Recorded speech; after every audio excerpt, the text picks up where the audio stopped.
I go to church. I did. I've gone to church all my life. I didn't know what my role was until I was 28. That it was going to be in this kind of thing, of being a pastor or a teacher. It doesn't matter how old or how young we are. Did you know there's some people that don't find their role in God's story until they're 80 years old? And we're thinking, well, you've waited your whole life. It doesn't matter. It doesn't matter when we find our role. It just matters that we find it. That's where we get that purpose, that significance. Did you know that God has used murderers in His story? It doesn't matter what we've done. We can still play and find our role. It's kind of like a team. I know Alex plays soccer. We have to rely on our teammates to get our goals accomplished. And if one person doesn't do as great as maybe they possibly could, or if you've been watching the Olympics, it's one thing to see a guy compete all by himself. It's another thing to see them compete and rely on other people. You watch Michael Phelps break that 8 gold medals in a single Olympics. Anybody watch that? Swimming? Okay. It's all well and good when he's swimming by himself and it's up to him. But what happens when he's swimming in a relay and there's 3 other guys that also have to, beat that? He had to rely on other people to get to that goal. And see, we're going to find that. Number 2, where's your rainforest? Everybody's wondering, what in the world is he talking about? He's gone from what's my role to where's my rainforest? Do you know what a rainforest is? And I'm not talking, yes, it's a group of trees down in South America. A rainforest is what do you give your life to? There's people that's given their life to saving the rainforest. That's why I'm making that analogy. I could have said, where's your whale? But it didn't really sound right when I said it, Or I could have said, where's... What I'm asking is, what are you giving your life to? Not what you do. What are you giving your life to? Where's your rainforest? I want you to look with me here in Jeremiah chapter 1, verse 5. One of my favorite verses. Hey, you got kids or you're going to have kids, this verse is like awesome. It says, before I formed you in the womb, I knew you. God speaking here. Before you were born, I set you apart. God knew us before we were ever known. God knew who we were going to be. I appointed you as a prophet to the nations. What God's saying is, Jeremiah, before your mom and dad even knew or even thought you up or even had this idea that you would even come along, I had already planned out your story. I'd already come up with your role in my story. I've already figured out something you can give your life to. I've already found your rainforest. And then we have to find that. And God reveals that to us in our lives. See, there's no accidents. Did you know that? Everything that you've faced up to this point has not been an accident. Good, bad, and indifferent. Think about the best thing that's happened in your life. And many people will say, well, I got married, or I had kids, or maybe I reached some kind of an achievement, None of those were accidents. They're all for a reason. Think about all the bad things. I'm going to use my left hand. What's some bad things that can happen in our lives? Losing people we love and care about, losing a job, losing a house. There's no accidents. Everything that happens is for a reason. And it molds and shapes us into who we are. See, what's important is how we handle it. Some things make us grow, some things make us cry, some things make us scream. There's no accidents. It's all setting us apart, forming us into who God wants us to be. Genesis 1:27.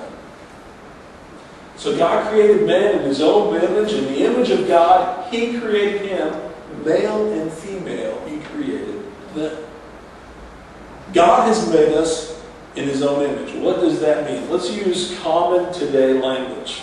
Anybody ever watch the show CSI? Grissom? All the guys? They're always looking for what? 3 letters at a crime scene. They're always looking for D, N, A, right? They're looking for the evidence. In today's language, in CSI language, God is saying, if we rewrote this, when I created you, I put my DNA in you. I made you in my image. I put a part of me in you. And what is God's rainforest?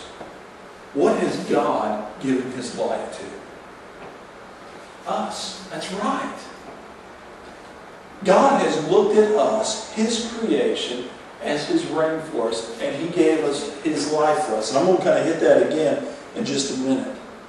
But see, what God's trying to say is your design, this is that point right under number 2. You are designed to make a difference. Today is all about significance. Today is all about purpose.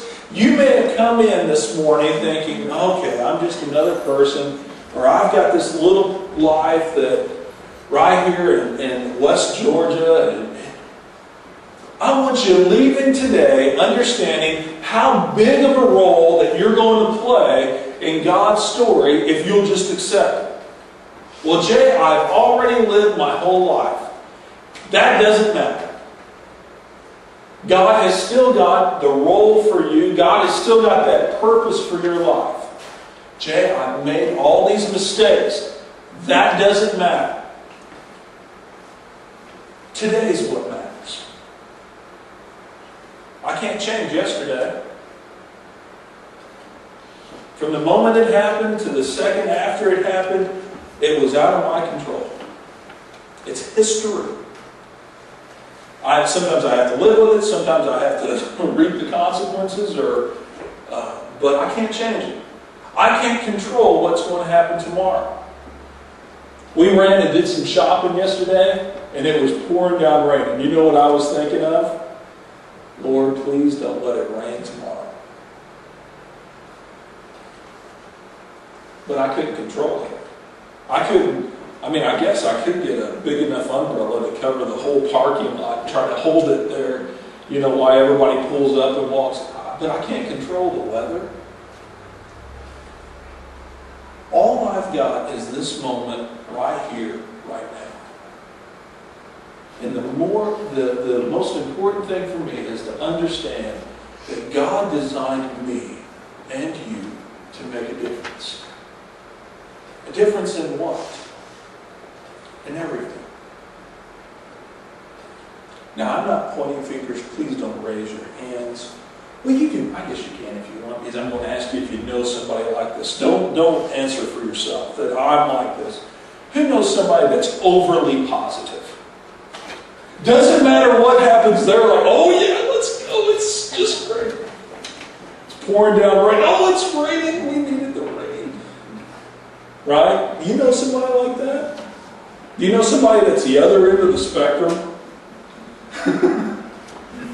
Doesn't matter what happens, it's like the end of days.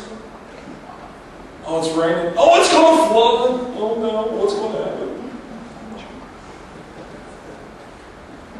Right? We are designed to make a difference. Now, sometimes being around those positive people is a little annoying. But you know what? They always make me feel better about myself. They do. I always can start seeing the good things instead, when I'm around them, even though it kind of aggravates me a little bit. Because if you're upset about something, you really want to stay upset about it, and you don't want anybody really cheering you up, but they do anyway, and it's kind of cool. That's what God's talking about here. You can have an impact in people's lives. You can make a difference, and you were designed to do that. We just have to live out our purpose. We have to live out our roles. Number 3. Who knows this song? It It's a beautiful day in the neighborhood. It's a beautiful day in the neighborhood. Won't you be mine? Who knows the song? What's it to? Mr. Rogers. Mr. Rogers.